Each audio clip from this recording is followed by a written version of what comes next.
तेरी विद्या आज तक किसी को बचा नहीं पाई, तो तुझे क्या बचाएगी? हमने जो विद्या और कला सीखी है उससे लोगों का भविष्य सुधारना चाहिए, ना कि किसी का सर्वनाश। इंसान जो पाप पुण्य करता है उसके प्रतिफल के लिए भगवान ने अष्ट दिक्पाल नियुक्त कर रखे हैं, और तुमने यहाँ मेरे ही स्वामी का अष्टदिक बंधन किया है। अपनी गलती को स्वीकार करके तुम्हारे पास जो गदा है उसे मेरे राम के चरणों में रख दो, अन्यथा युद्ध के लिए तैयार हो जाओ।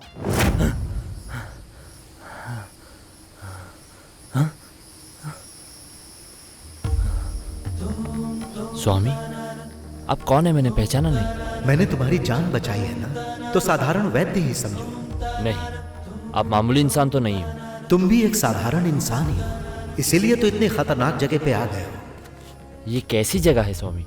चलने वाली हवा भी एक है, उजाला देने वाला सूरज भी एक है। दूसरे गांव की तरह ही तो है ये जगह, लेकिन यहाँ के सभी लोग सिर्फ गद्दारी करना चाहते हैं। गद्दारी नहीं, लेकिन ये सच है कि चतुर्मास, चतुर्वेद, रोशनी है, अंधेरा है। अगर ये सब तुम मानते हो तो तुम्हें देव शक्ति और दुष्ट शक्ति को भी मानना ही होगा। इस गांव की दुष्ट शक्ति का अंत तुम्हें ही करना होगा। क्या चल रहा है समझ में नहीं आ रहा। शुरू कैसे हुआ समझ में नहीं आ रहा, इसे खत्म कैसे करूं? बताता।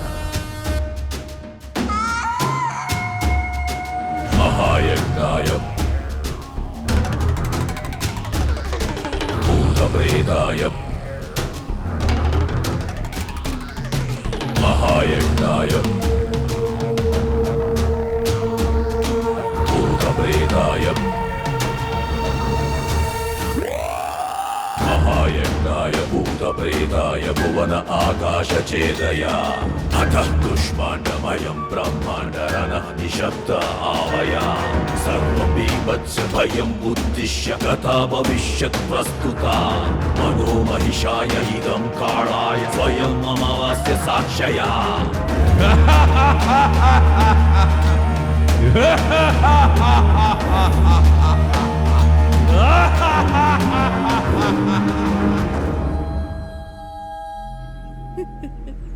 राजा जी, जिस दिन मेरी बेटी जवान हुई उन्होंने मेरी बेटी की बलि चढ़ा दी, मार दिया उसे। इस समय गांव के अंदर बस यही एक लड़की है जो आज तक जिंदा है। इससे पहले कि वो पापी इसकी बलि चढ़ाए, आप ही इसे मार डालिए राजा जी। सालों पहले हमारी माँ महारानी जानकी देवी ने दशहरे के उत्सव के दिन राज्य में रहने वाले सभी वामाचारियों को बुलाकर उनमें से कौन श्रेष्ठ कार्य को दिखा सकता है, उनको सोने का कंगन उपहार में देने को कहकर एक प्रतियोगिता शुरू की थी। तब उनके खाने में जहर मिलाकर सभी वामाचारियों को मार डाला था। माँ चालाकी करेगी ये सोचकर उस प्रतियोगिता के आयोजन में एक वामाचारी ने हिस्सा नहीं लिया था। उस बचे हुए एक वामाचारी को मारने के लिए मैंने कितनी बार समझाया है, क्यों मेरी बात नहीं सुनते हो? कानून इसकी इजाजत नहीं देता सर। अपनी बकवास बंद करो तुम। हमारा बसाया हुआ राज्य आपको चाहिए, हमारे बनाए हुए बांध और सेतु आपको चाहिए, लेकिन हमारे बनाए हुए कानून आपको नहीं चाहिए। जिस राज्य के हर एक गली में राम राज्य के नारे लगते थे, जो राज्य अपनी शांति की वजह से शांति निकेतन के नाम से प्रसिद्ध था, जो राज्य राम के चरणों की धूल से पवित्र हुआ करता था, आज वहां वामाचार्य हो रहा है। ये जानने के बाद भी आंख बंद करके बैठो। ये बोलने वाला तुम्हारा कानून सिर्फ कायरों के लिए है। गुरुजी, मुझे आपकी सहमति चाहिए। वाल्मीकि का अर्थ संस्कृत में जहरीले नाग का बिल होता है।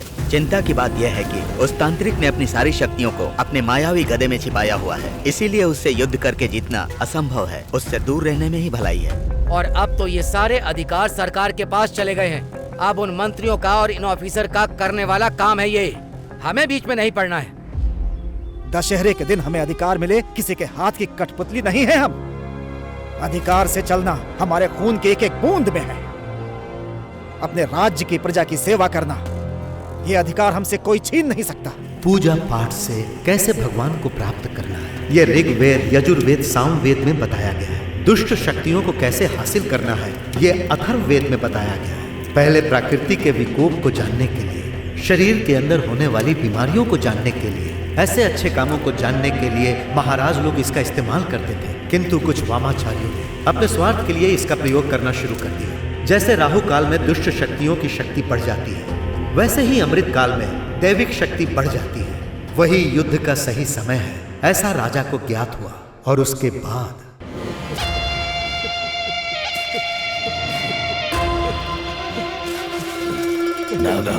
भाई भाई उस राजा ने जब हमारे पास शक्तियां कम थी उस वक्त को देखकर हमारे आदमियों को मार डाला। अंधश्रद्धा रखने वालों को आंखें क्यों चाहिए ये कह के आंखें छीन ली।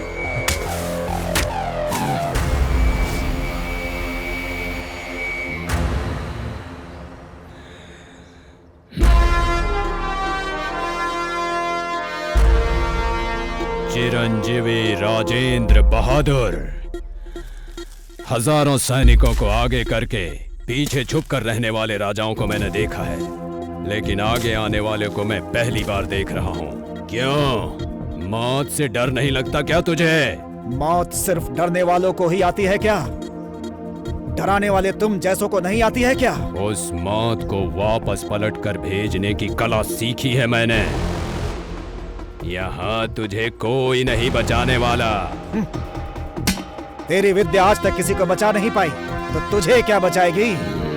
हमने जो विद्या और कला सीखी है उससे लोगों का भविष्य सुधारना चाहिए, ना कि किसी का सर्वनाश। इंसान जो पाप पुण्य करता है उसके प्रतिफल के लिए भगवान ने अष्ट दिक्पाल नियुक्त कर रखे हैं, और तुमने यहाँ मेरे ही स्वामी का अष्टदिक बंधन किया है। अपनी गलती को स्वीकार करके तुम्हारे पास जो गदा है उसे मेरे राम के चरणों में रख दो, अन्यथा युद्ध के लिए तैयार हो जाओ।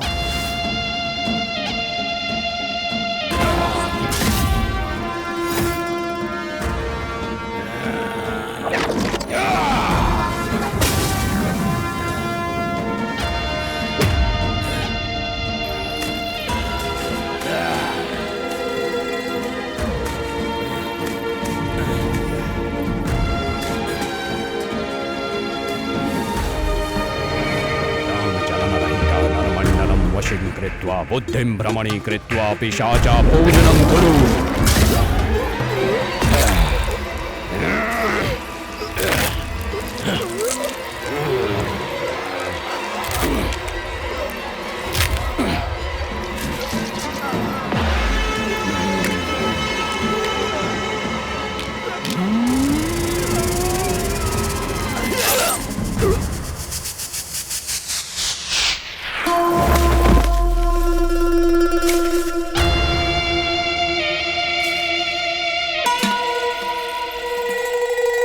बुला अपने भस्मासुर को, बुला अपने महिषासुर को। मंत्र पढ़ने वाली जुबान अब तुमसे अलग हो चुकी है। अब तुम्हारा जिंदा रहना और मर जाना बराबर है।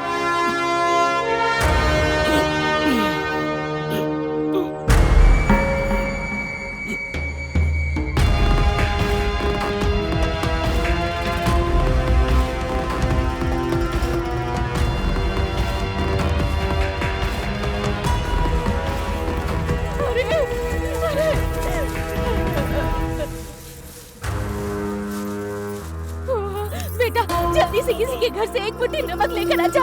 उसका कर्ज ही तेरे पिता की जान बचा सकता है। जा बेटा। भैया नमक दीजिए। अरे नमक नहीं है मेरे पास, चल जा। दीदी नमक चल दे भाग यहाँ से। नमक चाहिए तुझे, नमक? कोई तो एक मुट्ठी नमक दे दो ना, मेरे पापा बच जाएंगे।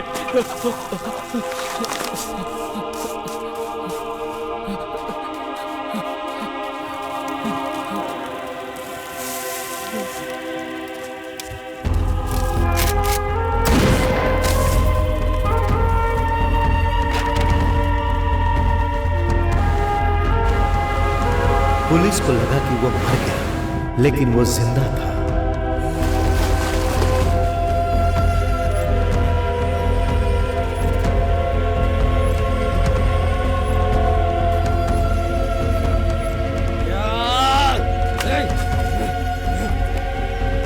पापा, आपका सपना मैं पूरा करूंगा। टूटे हुए साम्राज्य को फिर से स्थापित करूंगा। बाप की विद्या सीखते सीखते उसने राजा के परिवार पर भी नजर रखी, और एक दिन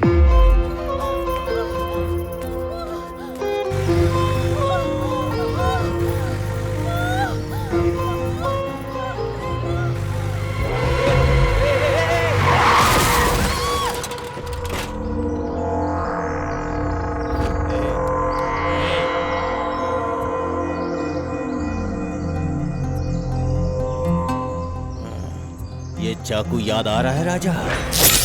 मेरे पिताजी ने कहा था किसी का कर्जा कभी मत रखना।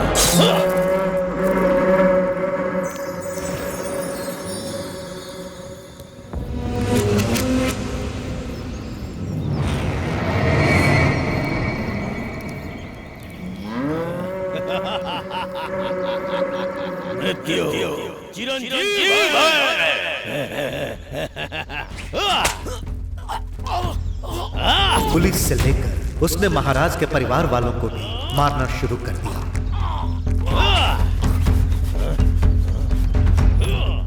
अरे रामानुज को सांप ने काट लिया, जल्दी आओ, इसे बचाओ, आओ। सासू माँ सांस नहीं ले पा रही है, कोई तो आओ, कोई तो बचाओ इन्हें।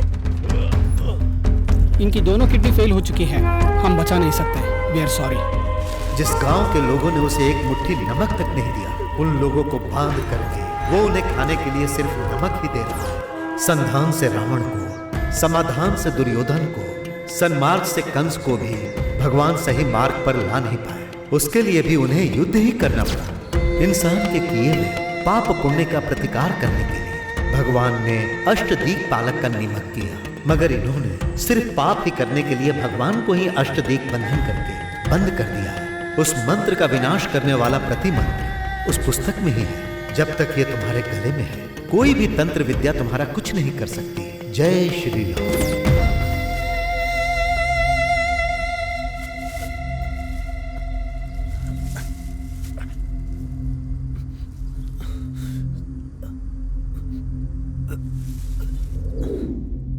बस इतना ही हुआ। वो कौन कहां से आए मुझे कुछ पता नहीं। जो तकलीफ में मदद करे वो दोस्त, और जो आपदा में मदद करे वो भगवान होता है। तो उन्हें तुम भगवान की तरह ही समझो। अगर भगवान होते तो पूरे गांव को बचाते ना, सिर्फ मुझे अकेले को क्यों बचाया? देखो, फसल उगाने वाले किसान को हम भगवान बुलाते हैं, तो भगवान को किसान का नाम दोगे क्या? देश की हिफाजत करने वाले सैनिक को हम भगवान का दर्जा देते, तो क्या उस भगवान को सैनिक का नाम दोगे? इंसान को हर शक्ति देने वाला वो भगवान इंसान के अंदर एक शक्ति बनकर रहता है, लेकिन इंसान के रूप में नहीं रहता। महाभारत में भी कृष्ण अकेले ही युद्ध कर सकते थे, लेकिन युद्ध का श्रेय उनकी आराधना करने वाले पांडवों को दिलवाया। श्री रामचंद्र जी लंका को स्वयं ही जला सकते थे, लेकिन उसका श्रेय उन्होंने अपने परम भक्त हनुमान जी को दिया। इसी तरह इस गांव को बचाने के लिए उस भगवान ने तुम्हें शक्ति देकर तुम्हें बचाया। लेकिन उस शक्ति का क्या फायदा हुआ? पूरा गांव तो इसे आत्महत्या ही बोल रहा है ना, लेकिन ये तो खून है। तुमने ऐसा सुना, इस वजह से तुम्हें शक हुआ? आपने सुना नहीं, फिर भी आपको शक नहीं है क्या? देखो, अभी बस्ती में आग लग गई है, उसे बुझाने के बारे में सोचना चाहिए, न कि ये सोचना चाहिए कि आग कैसे लगी है। इससे कोई लाभ नहीं होगा। तुम्हें जिस व्यक्ति ने बचाया है, अंत में उसने क्या बोला बताओ? उस मंत्र का विनाश करने का मंत्र उसी किताब में लिखा हुआ है, लेकिन मैं उस घर में घुसूं कैसे? हम हथियार लेके जाएंगे तब भी उनका कुछ नहीं बिगाड़ सकते, क्योंकि वहाँ का हर एक आदमी खुद में एक हथियार है। कभी कभी जो काम गिद्ध नहीं कर सकता वो काम तितलियां कर लेती हैं।